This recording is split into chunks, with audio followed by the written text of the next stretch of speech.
이 복된 주님의 날, 주의 전에 나오신 여러분들 마음속에 하나님의 사랑과 영원한 생명이 넘쳐나시길 존귀하신 예수님의 이름으로 축원합니다. 사랑과 생명입니다. 여러분들 사랑이라는 단어를 한번 떠올려 보십시오. 어떠한 느낌이 떠오르십니까? 어떠한 단어가 떠오르시나요? 사랑이라는 말만큼 우리에게 아주 큰 의미로 친근하면서도 영원토록 우리에게 어떠한 느낌을 주는 단어도 드물 겁니다. 따뜻함, 어떤 느낌인가요? 사랑하면 포근함, 아니면 안락감, 열정적, 감개무량, 아주 포근하게 다가오시죠? 그런데 사랑에는 아주 독특한 특성이 있습니다. 그것은 바로 눈을 벌게 한다는 것이죠. 라틴 속담에 이런 것이 있습니다. Amare et sapere vix Deo concedituru. 무슨 뜻인고 하니 사랑과 지혜는 신에게조차 동시에 허락되지 않는다. 무슨 말입니까? 사랑하게 되면 지혜로운 판단과 분별력과 처신을 하기 어렵다는 것이죠. 왜냐하면 사랑하게 되면 눈이 멀게 되기 때문입니다. 그러한 것이 바로 사랑의 속성이고 우리가 많이 생각하는, 느끼고 있는 그러한 사랑의 속성입니다. 문제는 뭐냐 하면 이 일반적인 사랑의 속성을 하나님의 사랑에도 대입하려고 하기 때문에 생깁니다. 4장 8절에 보면 이렇게 되어 있습니다. 사랑하지 아니하는 자는 하나님을 알지 못하나니 이는 하나님은 사랑이심이라. 이는 하나님은 사랑이심이라. 한번 따라해 볼까요? 하나님은 사랑이심이라. 아주 은혜롭게 다가오죠. 그런데 사랑의 하나님, 이런 것은 참 아름다운 표현이지만 잘 들어보세요, 여러분들. 하나님은 사랑이시지만 사랑이 하나님은 아닙니다. 이게 무슨 말인지 설명해 드리면 이렇습니다. 하나님은 아주 거대하고 위대하신 분이세요. 그래서 그 안에 사랑이 포함되어 있어요. 그렇지만 이건 맞는 말이지만 뒤집어서 사랑이란 개념에 하나님을 집어넣어 버리면 안 된다는 것이에요. 하나님은 사랑이라는 그러한 속성 외에, 사랑의 하나님이라는 그러한 개념 외에 또 다른 것이 있습니다.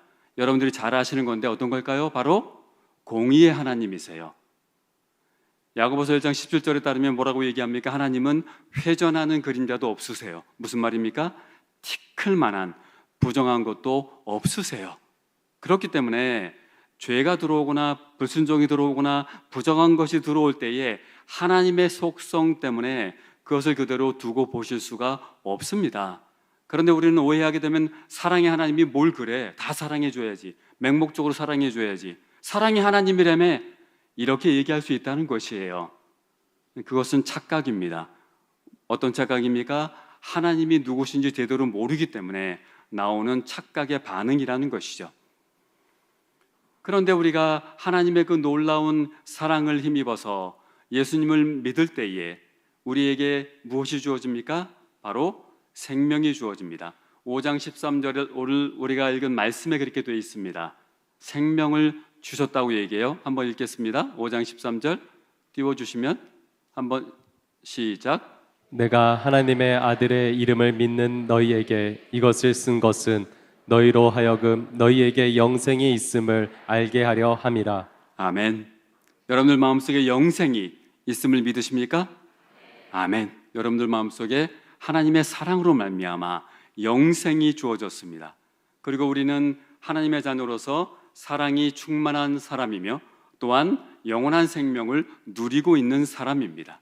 그런 사람들이 모여 있는 것이 바로 교회 공동체입니다. 따라서 교회는 어떠한 공동체입니까? 사랑과 생명의 공동체입니다.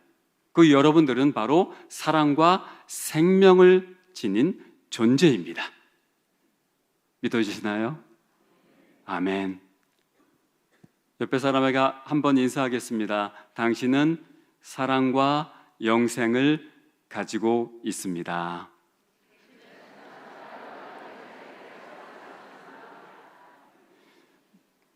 그런데 이렇게 아름다운 모습의 우리 성도의 모습과 또한 나아가서 성도님들이 모여있는 교회의 모습이 깨질 때가 있어요. 경험해 보셨죠? 그것은 바로 불순종이 들어올 때 그렇습니다. 죄의 문제가 들어올 때 우리는 하나님 안에서 그 놀라운 하나님의 사랑을 느끼지 못하게 됩니다. 우리 안에 있는 또한 생명이 작동하지 않는 것을 경험하게 됩니다. 죄의 문제는 심각한 문제였습니다. 특별히 잘 들어보세요. 믿는 사람의 죄의 문제는 지금도 심각했고 그 당시에도 아주 심각한 문제였어요. 왜 그럴까요? 이런 거죠. 십자가에서 하나님께서 예수님의 그 놀라운 희생을 통하여 우리에게 완전한 사랑을 베풀어 주셨어요.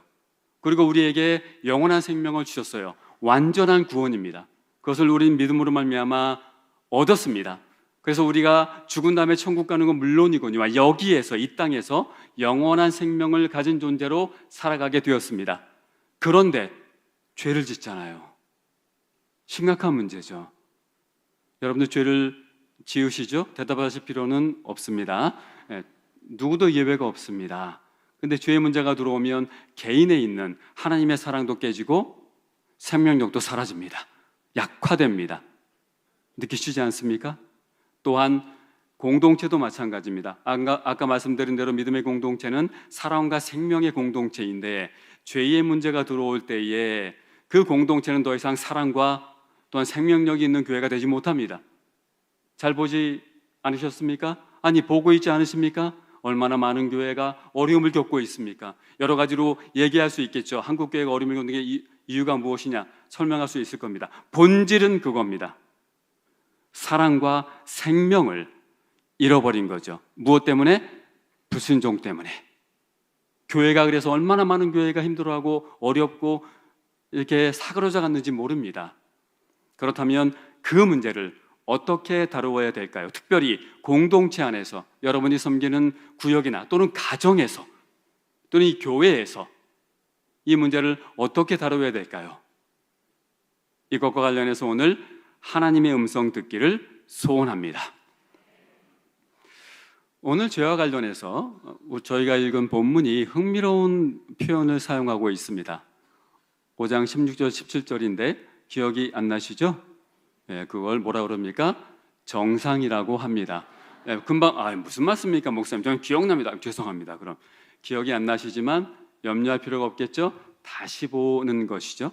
한번 16절 17절 다 함께 읽겠습니다. 누구든지 형제가 사망에 이르지 아니하는 죄 범하는 것을 보거든 구하라. 그리하면 사망에 이르지 아니하는 범죄자들을 위하여 그에게 생명을 주리시라. 사망에 이르는 죄가 있으니 이에 관하여 나는 구하라 하지 않노라. 모든 불의가 죄로 돼 사망에 이르지 아니하는 죄도 있도다. 특별한 표현이 등장하고 있죠.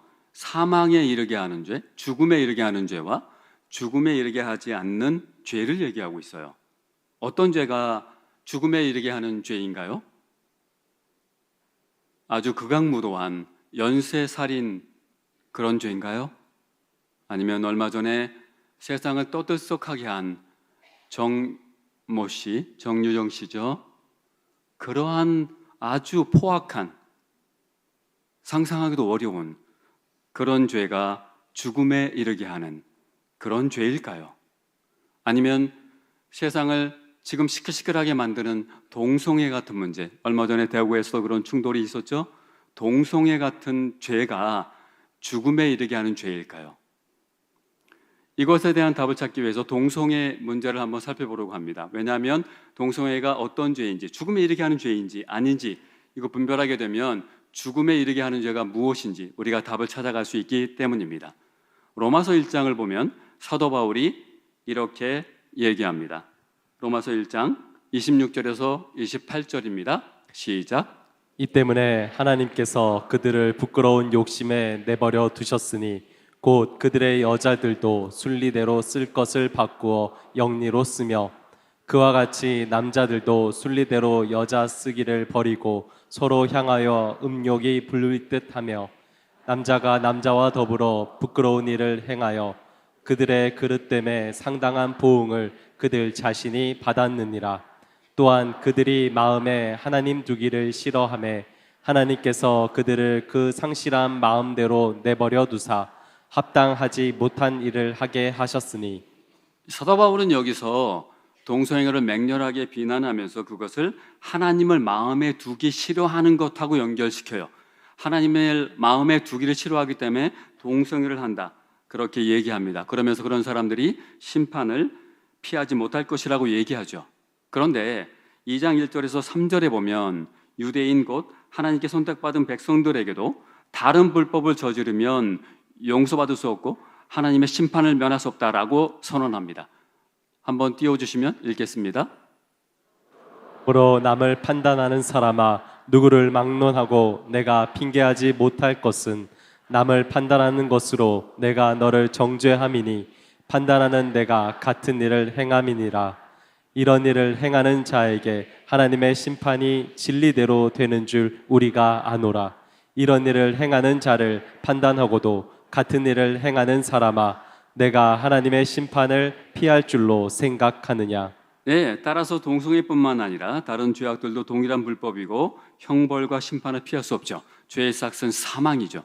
사망에 이르게 하는 죄라고 할 수 있습니다. 그리고 그런 심판은 이방인에게 먼저 주어지기에 전에 앞서서 유대인에게 주어집니다. 2장 9절에 사도 바울이 이렇게 선언합니다. 제가 읽겠습니다. 악을 행하는 각 사람의 영에는 환난과 곤고가 있으리니 먼저는 유대인에게요, 그리고 헬라인에게며. 먼저 유대인에게, 곧 하나님의 선택받은 백성에게 불법을 저지른 것과 관련해서 형벌이 주어진다고 분명히 얘기하고 있습니다. 따라서 로마서 1장 29절에서 32절에 등장하는 불법과 무법함은 심판을 피할 수 없습니다. 동성애뿐만 아니라. 이러한 해석은 고린도전서 6장 9절에서 10절을 보면 분명하게 드러납니다. 시작. 하나님의 나라를 유업으로 받지 못할 줄을 알지 못하느냐.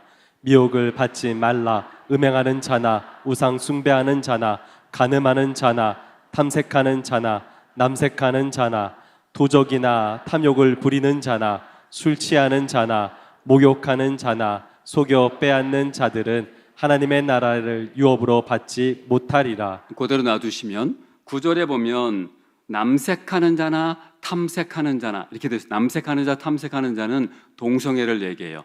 그에 이어서 10절에 보면 도적이나 탐욕을 부리는 자나 술 취하는 자나 모욕하는 자나 속여 빼앗는 자들은 하나님의 나라를 유업으로 받지 못한다. 무슨 말이에요? 영원한 생명을 소유할 수 없다는 얘기예요. 뭘 얘기하고 있습니까? 동성애뿐만 아니라 그와 같은 죄들, 특별히 탐욕이라는 단어에 집중해 보세요. 이 탐욕이 굉장히 중요한 모든 죄악의 뿌리라고 생각할 수 있습니다. 그래서 어떤 학자는 그 10계명의 모든 죄가 탐욕하고 연결되어 있다. 그 뿌리에는 탐욕이 있다. 그렇게 설명합니다. 무슨 말인 거니 이런 거죠. 도덕질하지 말라. 그건 뭐 말할 것도 없죠. 설명할 것도 없습니다.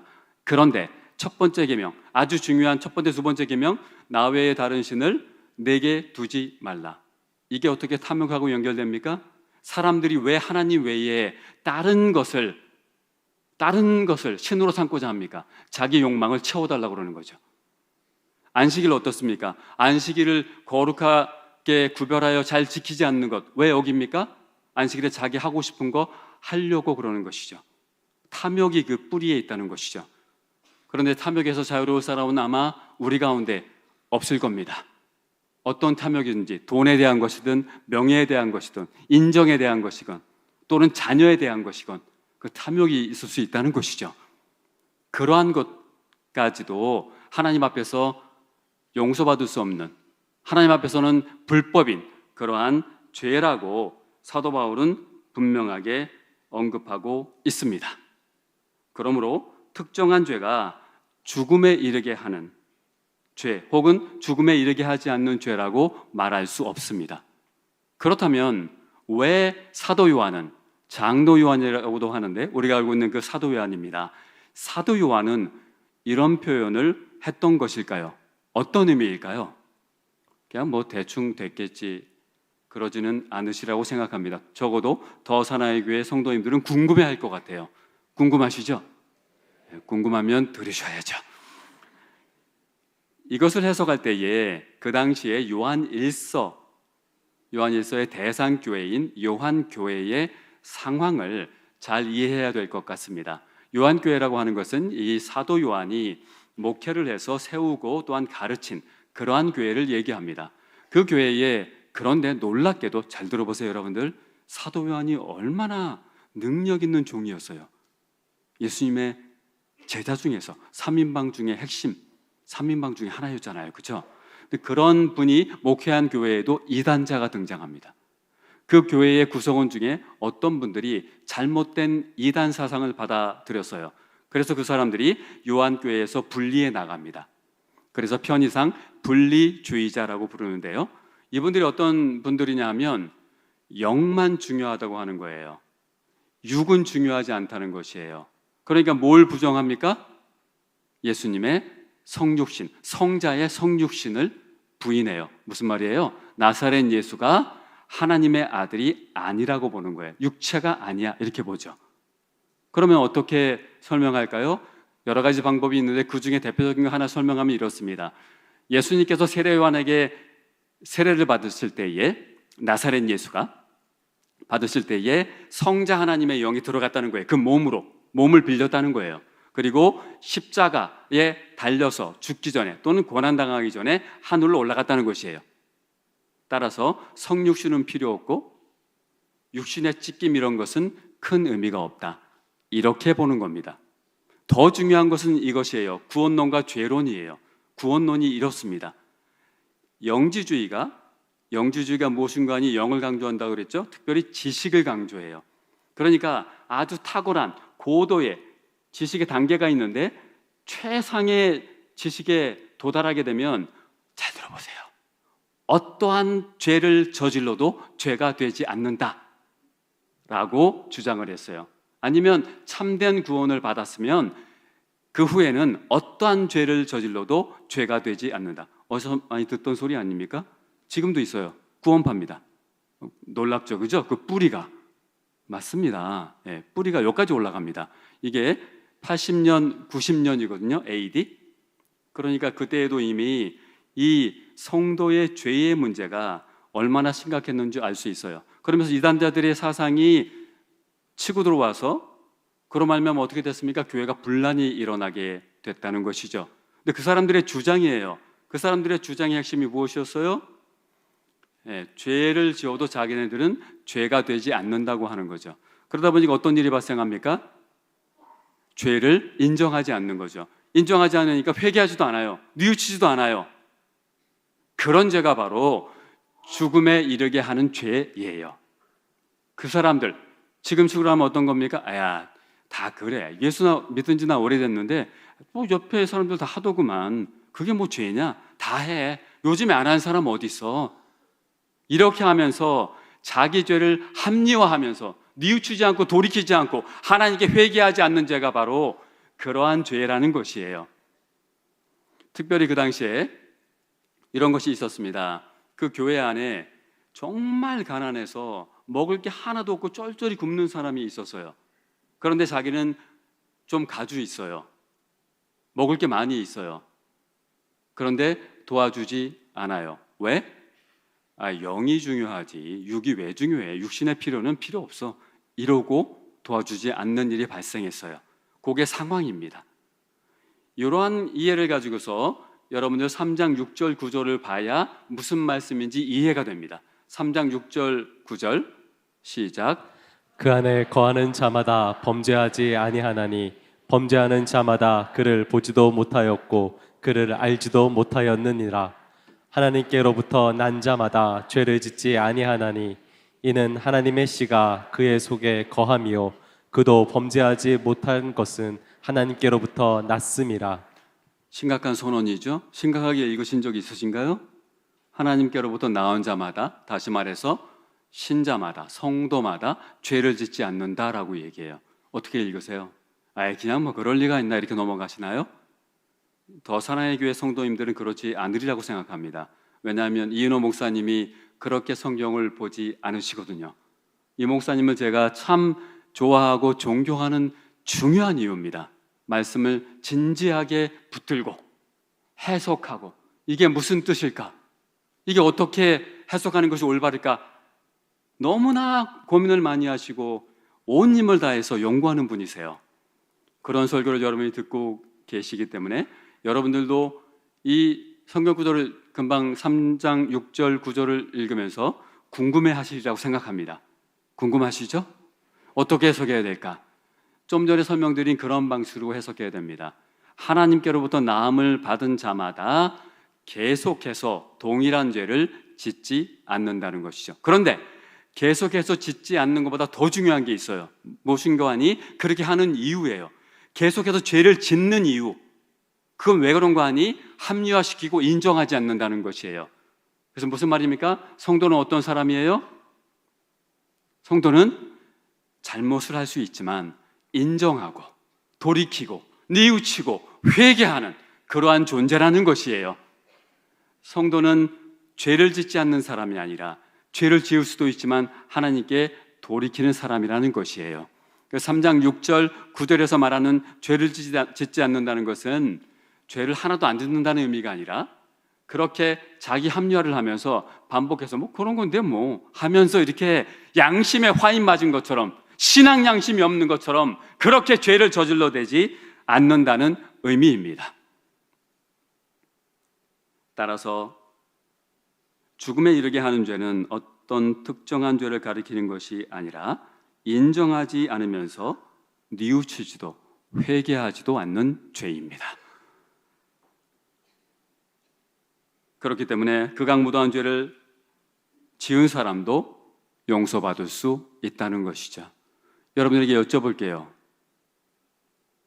정유정 씨 사건을 가슴에 생각하시면서 그 피해자의 그 가족의 고통을 생각하시면서 한번 대답해 보세요.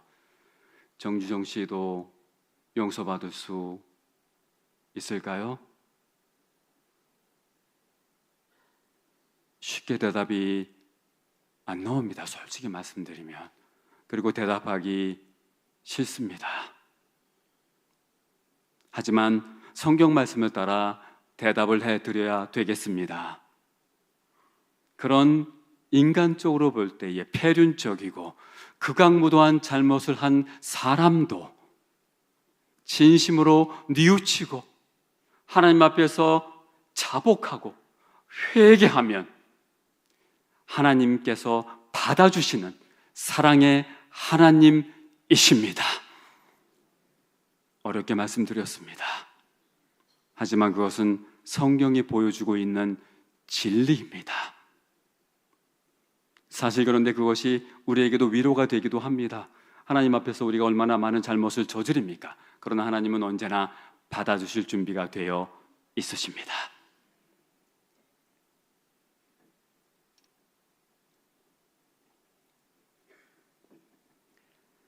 이 설교를 준비하면서 제가 아버님 생각이 나서요.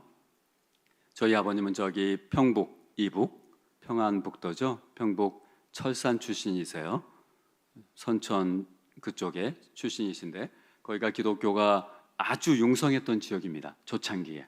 그래서 아버님도 복음을 받으셨어요. 믿으셨어요. 그래서 구원을 얻으셨을 뿐만 아니라 새벽 기도도 나가시던 분이세요. 그러다가 16살쯤에 이게 남북이 자꾸 갈라지고 이게 전쟁이 날 것 같으니까 혈혈단신 혼자 내려오셨어요. 남한에. 그래서 사셔야 되니까 무엇을 하셨는가 하니 군대에 자원을 하셨어요. 그래서 군 생활을 20년 넘게 하신 후에 퇴임하시고 전역하셔서 이제 그 다음에 사업을 하고 지내셨어요. 신앙이 워낙 좋으셨기 때문에 저희 어머니는 신앙이 없었는데 저희 어머니에게 당연히 전도를 했죠. 그래서 어머니도 새벽 예배도 나가시고 막 그러신 분이었고 저희 새벽 예배 보내시고 그런 분이었어요. 제가 그래서 모태신앙으로 태어나게 됐죠. 그래서 아버지께 너무나 감사하는 마음을 가지고 있습니다. 그런데 문제가 좀 있었어요. 어떤 문제인고 하니 아버님이 사회생활을 하시다 보니까 요즘도 좀 그렇지만 그때는 훨씬 더 그랬는데 무엇인고 하니 바로 사회생활을 하려면 회식을 해야 되고 술을 해야 되는 거예요. 근데 지금도 한국교회가 술에 대해서 엄격한 면이 있는데 그때는 훨씬 더 엄격했죠. 절대 하면 안 된다. 그러다 보니까 아버님께서 교회를 못 나가신 거예요. 교회 생활을 못 하셨어요. 하지만 저희는 뭐 응원해 준 정도가 아니라 반드시 교회 가야 되고, 새벽기도, 저희 땐 주일학교 새벽기도도 있었거든요. 거기도 보내야 되고, 어머니도 당연히 신앙생활 하시는 걸 이렇게 응원해 주실 뿐만 아니라 항상 그렇게 이끌어 주셨어요. 그런데 아버님께서 그렇게 너무 술을 좋아하시다가 병이 나셨어요. 병이 나셔서 병에 걸리셔가지고 심각해졌습니다. 그래서 병원에 입원하셨어요. 오랫동안 입원하시다가 이제 마지막에 집으로 오시게 됐습니다. 옛날에는, 지금은 병원에서 돌아가시면 바로 장례식장 있으니까 됐지만, 그때는 전혀 그러지 않았습니다. 장례식장이라는 게 병원에 있지 않았고요. 집에서 이제 임종을 맞이했죠. 그래서 가망이 없으면, 병원에서 가망이 없으면 모시고 가세요 이랬습니다. 아마 연세가 좀 있으신 분들은 잘 이해가 되실 거예요. 무슨 말씀인지. 그 당시엔 그랬습니다. 아버님이 가망이 없으셔서 하루 이틀 전에, 임종하시기 하루 이틀 전에 집으로 모시게 됐습니다. 아직도 눈에 선합니다. 앰뷸런스가 골목길에 들어오고, 그러고 나서 아버님께서 그 병상에 누워 계신 채로 안방으로 옮겨지고, 이런 광경이 눈에 선합니다. 그와 더불어서 아버님이 누워 계시면서 어떠한 말씀을 하셨는데, 그 두 장면이 지금도 생생하게 눈에 그려지고 또한 귀에 들립니다. 잘 예상하시는 대로 하나는 마지막 유언이었고요. 저희 어머니와 저희 형제들에게 하신 말씀, 아직도 귀에 생생합니다. 그와 더불어 또 하나의 장면이 아주 선명하게 제 가슴 속에 남아 있어요. 집에 오신 지 좀 얼마인지 모르겠어요. 시간이 몇 시간 후인지. 어머니께서 아버지에게 이렇게 물으시더라고요. 여보, 교회 사람들 부를까? 아버지가 이렇게 말씀하셨어요. 이제 와서 내가 어떻게?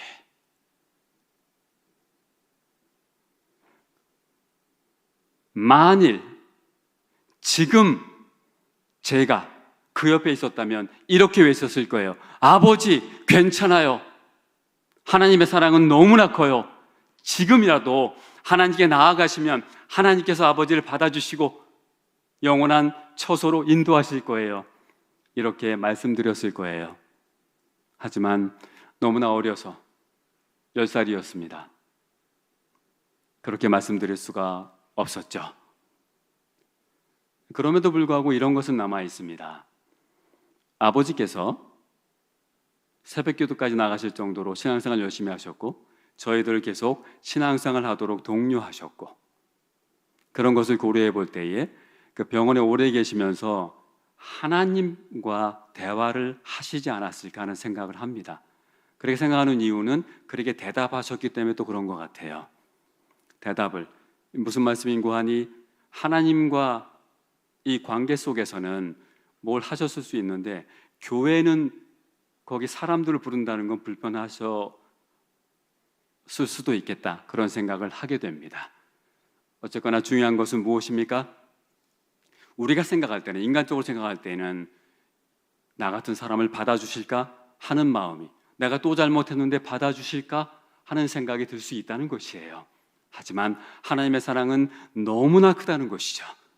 여러분들이 어떠한 처지에 있든지 간에 뉘우치고 돌이키고 하나님께 나아올 때에 받아주시고 용서하시고 넓은 품에서 여러분들을 회복시켜 주시는 하나님이신 줄 믿으시기 바랍니다. 그게 하나님의 사랑인 것이죠. 그런데 우리가 이렇게 살아가다 보면, 또 교회 생활을 하다 보면, 어느 순간인가 신앙생활을 하다 보면, 잘 생각해 보세요. 여러분들 마음속에서 무엇인가 생명력이 사라질 때가 있어요. 사랑이 없어질 때가 있습니다. 언제 그렇습니까? 하나님께 불순종할 때 그렇죠. 하나님의 뜻대로 살지 못할 때 그렇습니다. 또한 공동체에서도 마찬가지입니다. 공동체에서 여러분들이 속한 가족 공동체든지 믿음의 공동체라면, 아니면 여러분이 속한 기관이든지 교회 기관, 이 교회 안에서 생명력과 사랑이 약해질 때가 있어요. 그리고 특별히 어떤 경우가 있는가 하니, 어떤 사람 때문에, 사람과의 관계 속에서 저 사람 때문에 내가 시험에 들 때가 있어요. 그런 데가 있으시죠? 없으시다면 여러분들은 저보다 훨씬 더 훌륭하신 분들이시고요. 그런 경우가 있을 수 있습니다. 그때에 어떻게 해야 될까요? 이게 중요한 지점이죠. 사랑과 생명의 기도 공동체인데 사랑과 생명이 지금 약해져 가고 있어요. 어떻게 해야 되겠습니까? 그 사람을 어떻게 해야 됩니까? 그런 사람, 정말 잘못하는 사람이에요. 공동체를 어렵게 해요. 어지럽게 해요. 어떻게 해야 됩니까? 더 사랑의 교회 성도님들 어떻게 해야 됩니까? 더 사랑해 줘야죠. 그렇죠? 받아줘야 돼요. 그런데 그렇게 할 수 있는 힘이 우리에게 있습니까? 없습니까? 저 여기서 설교 끝내고 싶어요, 사실. 여러분들 더 사랑의 교회 성도님들, 그런 분들 만나면, 그런 경우를 만나거든 여러분들 더 사랑하시기 바랍니다. 아멘 하고 끝내면 시원해요. 그러나 복음이 아직 드러나지 않았어요. 그럴 능력이 우리에게 있습니까? 없습니까? 되든가요? 다짐한다고 되든가요? 안 됩니다. 진짜 어려워요. 어떻게 해야 될까요? 4장 12절 말씀인데요. 다 같이 읽겠습니다. 시작.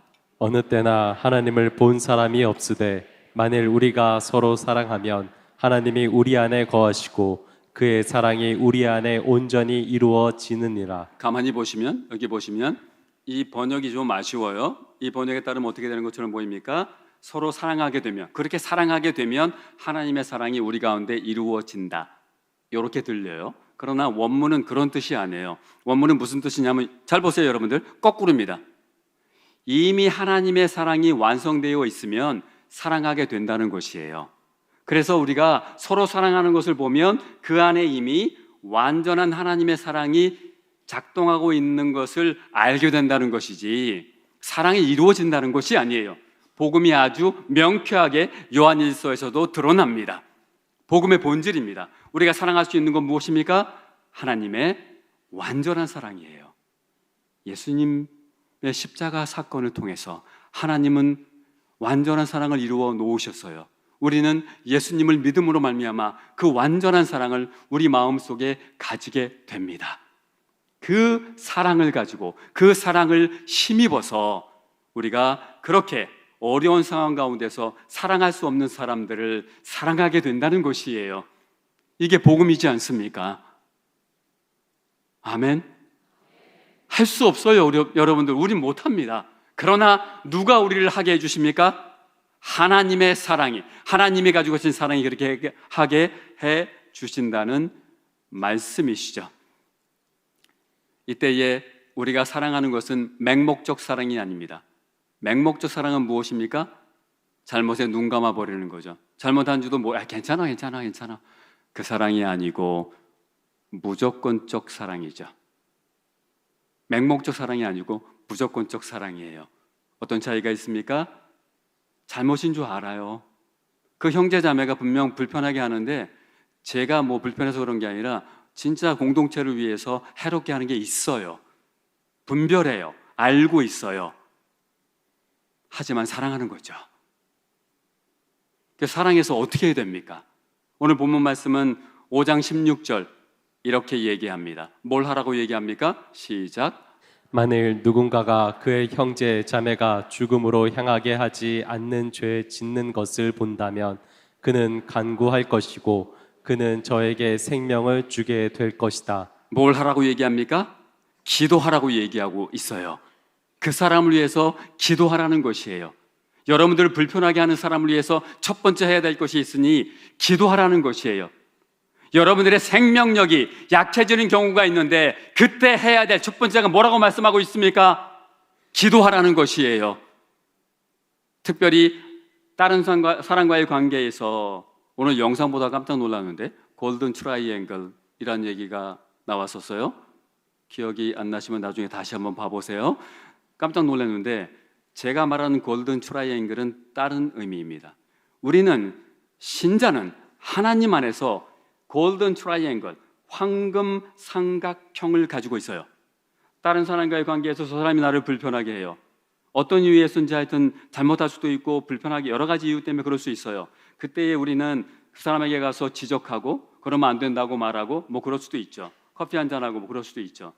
그거보다 더 중요한 거, 아니 그거 이전에 우리는 어디를 바라봅니까?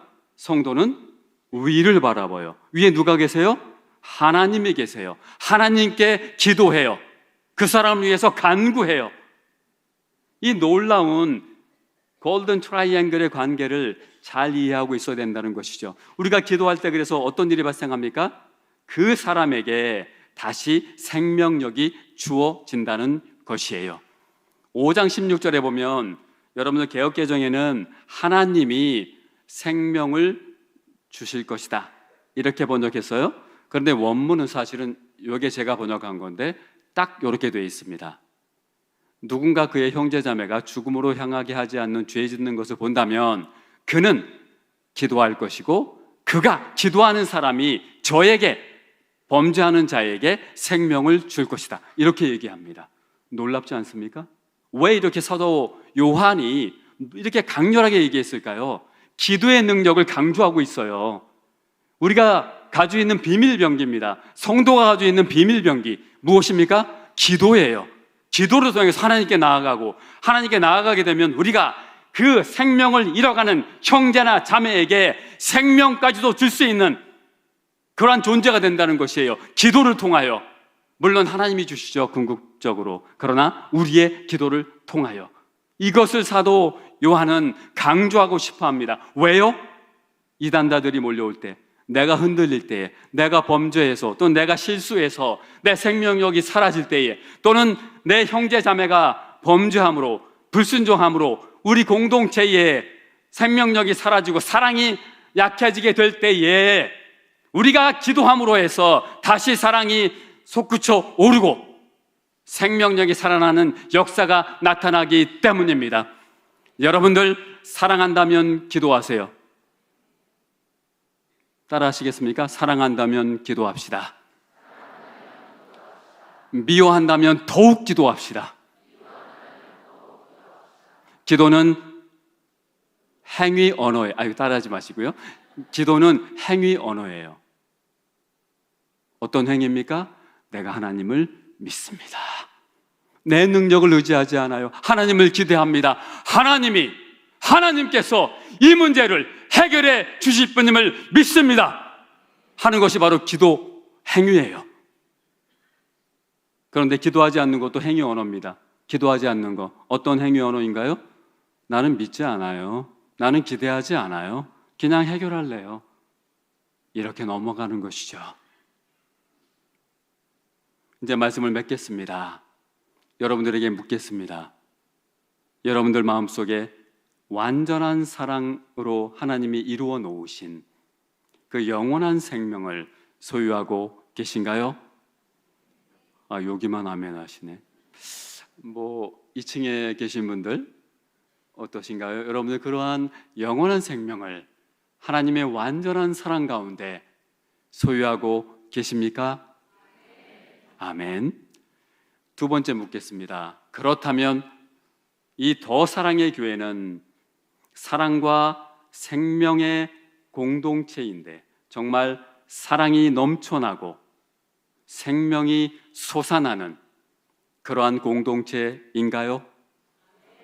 여러분들은 또한 개인적으로 묻겠습니다. 여러분들 마음속에 하나님의 사랑이 솟구쳐 오르고 여러분들 마음속에 생명력이 넘쳐나고 있습니까? 넘쳐나고 있다면 더욱더 그렇게 되시길 주님의 이름으로 축원합니다. 그렇지 않다면, 그렇지 않을 때가 있어요. 약해질 때가 있어요. 염려하지 마세요, 여러분들. 아까 말씀드렸잖아요. 하나님이 어떤 분인지. 하나님이 넓은 팔을 벌리시고 여러분들을 기다리고 계세요. 아무개야, 어서 와. 괜찮어. 힘들지? 사랑이 메말라서 힘들지? 생명력이 없어서 고단하지? 괜찮아. 내가 다시 회복시켜 줄게. 여러분들이 기도의 자리로 하나님께 나아갈 때에 하나님께서 다시 여러분들 마음속에 그 완전한 사랑을 소생시켜 주시고 영원한 생명이 넘치도록 인도해 주실 것입니다. 진정으로 기도하고 기도의 삶을 살아서 하나님이 기뻐하시는 진정한 사랑과 생명의 그러한 공동체를 이루어 가시고 또한 그러한 삶을 영위해 나가시기를 존귀하신 예수님의 이름으로 축원합니다. 기도하겠습니다.